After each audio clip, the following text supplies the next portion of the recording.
which if you have even just a base understanding of how computers work is completely ridiculous. But of course, this is a universe where quote unquote hacking a cell phone can cause it to explode. And also, apparently, Felicity's the greatest computer mind on the planet because no one else has been able to create such a virus. Now, in the flashbacks for this episode, Felicity's sporting this goth look, which is inspired by the Neil Gaiman Sandman character Death, DC's Death, which is pretty cool. It's a pretty cool reference to DC lore because it's to it's the Sandman comics. It's not exactly part of like the it's a bit removed. Let's put it that way. A bit removed from the mainstream DC universe. So it's pretty cool for them to kind of acknowledge that. Um, so anyway, the boyfriend there, Cooper, uses the virus to get rid of all the federal student loans in the federal student loan database because they believe it's unjust that all these college kids get saddled with all this debt, which I can't say I disagree with them. And so, sure enough, the next day, the FBI shows up and arrests the dude, and he tells the feds it was all him. So after this bad experience, um, Felicity ditches her goth look, probably after being threatened with a lawsuit from CBS and the producers of NCIS. So flash forward, man, yeah, fuck that show. Anyway, fast forward to the present day. We get this big training montage of a bunch of the characters. Uh, Felicity's mom shows up and meets with Ray and Felicity. Nothing important happens, but it's worth mentioning. Felicity's mom is in this episode, and I don't really care, like I said before. Uh, Oliver meets with Thea and learns she's living in an apartment paid for by Malcolm's estate. And being a perfectly rational, sane individual, he is, of course, upset about this. That Thea is living off of Malcolm Merlin's blood money. And he reminds Thea that Malcolm killed her brother Tommy.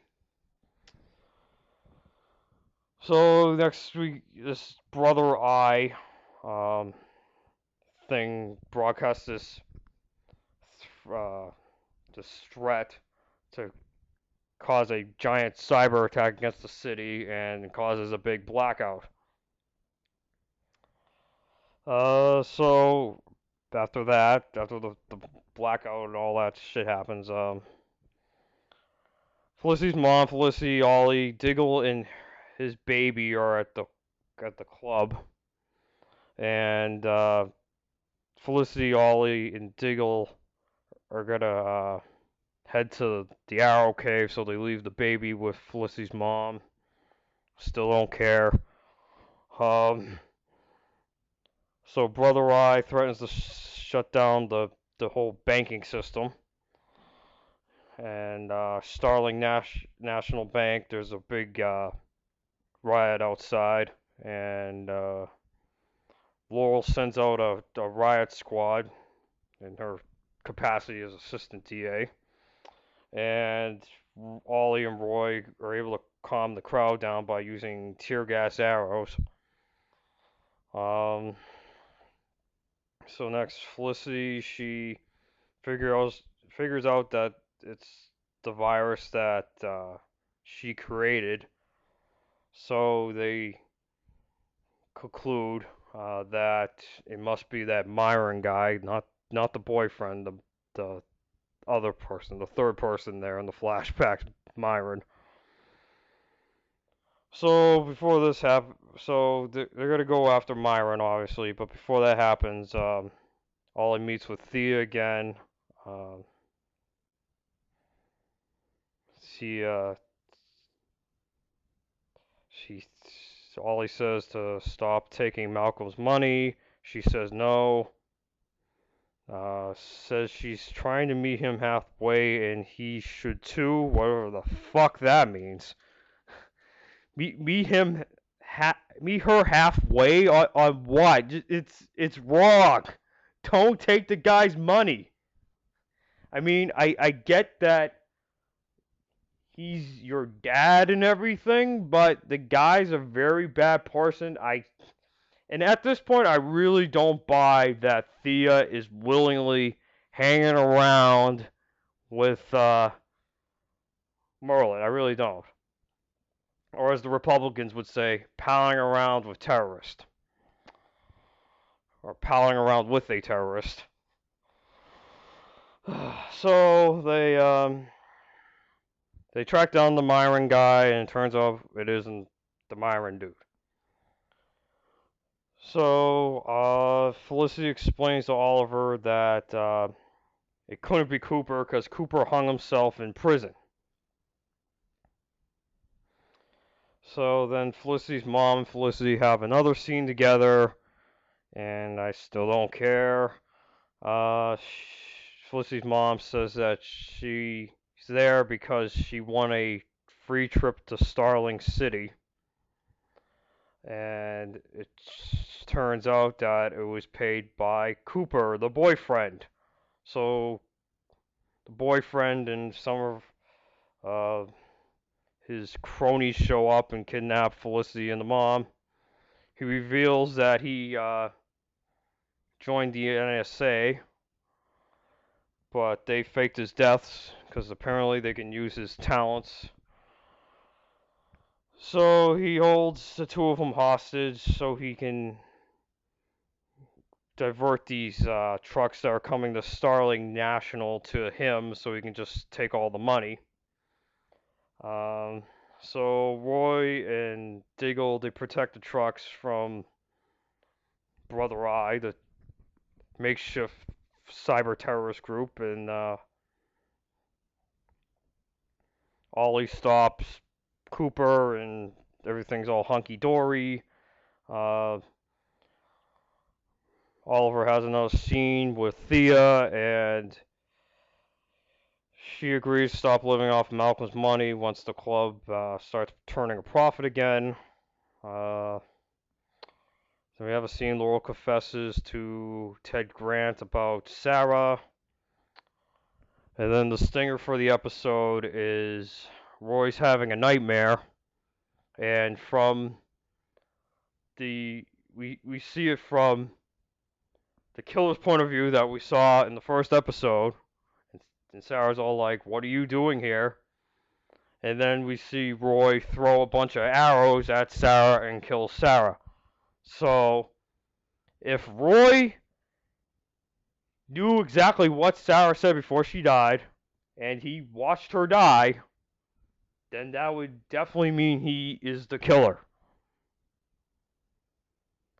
But, spoilers, once we get into this next episode, no, he's not the killer. So how did he see exactly what the killer was seeing, unless he was the killer or at least right next to the killer, know exactly what she said and before she died and everything. It's lazy. But of course, it's done so we have an obvious red herring that we think, oh yeah, the killer's going to be revealed next week. Oh, I gotta check out next week's episode. Yeah, fuck you.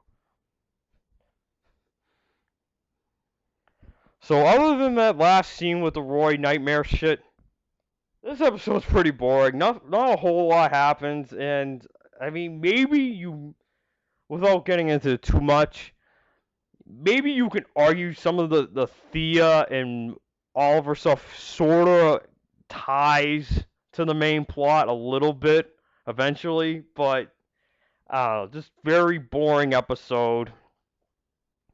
Really, not a whole lot happens. So, yeah, that's that episode. Next up episode we have is episode 306. It's called Guilty. And the villain for the episode is a guy, as far as I can tell, is a total fanfiction character named Isaac Stansler. So we start this episode out. Roy's having a hard time concentrating. Um, Ollie, Diggle, and Roy are on a mission to take out this drug cartel. They show up to where the guys are, the bad guys are, and they find everyone dead except for one who was kidnapped. And the word guilty is scrawled on the wall in blood.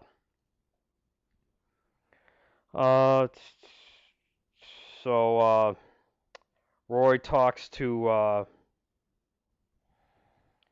Felicity. He wants to get his blood checked, and she warns him not to test for STDs because that would be crossing the line. And I always thought it was funny. Like, you know how the Mia Dearden character in the comics she's famous for being HIV positive. I thought it'd be funny if maybe like maybe Brother Blood last season when he gave Roy the Mirakuru, he used a dirty needle, and then that gave Roy HIV, and then that in turn would give Thea HIV. But anyway, because after all, we're trying to get these characters in a place where they're like the comic book counterparts. But anywho, um, so we find out that Roy wants to be tested for Mirakuru, see if it's still in the system, despite the fact that he took the Mirakuru cure last season. So, but she goes ahead and does it anyway. Um, They find the guy who was kidnapped earlier hanging upside down at Ted's gym. Uh, and Laurel and Ted Grant just happen to show up when Ollie's there and find the body. Ollie assumes that Ted did it, but Laurel talks him down because she was with him at the time and they weren't there and everything. So Arrow acts like a man-child because he is pissed off at Laurel for going and trying to train to become a hero vigilante behind his back when he refused to train her. So Felicity hacks into the police database, finds out all the victims were beaten to death by a left-handed assailant wearing brass knuckles, matching the murder of a drug dealer from 6 years ago. And dun dun dun, it turns out that Ted Grant Wildcat is also left-handed.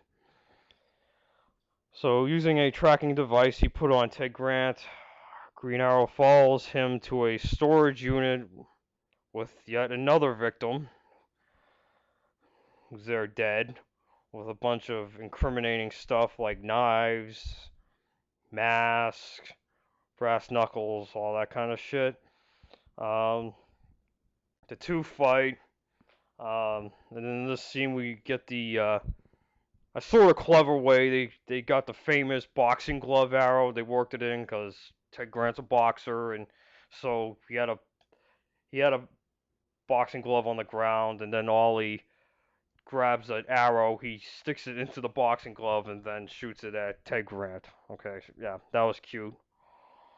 Uh, so Ted explains he used to be a vigilante who worked in the Glades, and I don't know how I feel about this. It's kind of like, well, if there was another vigilante in Starling City before Green Arrow was there, wouldn't this already have come out at some point?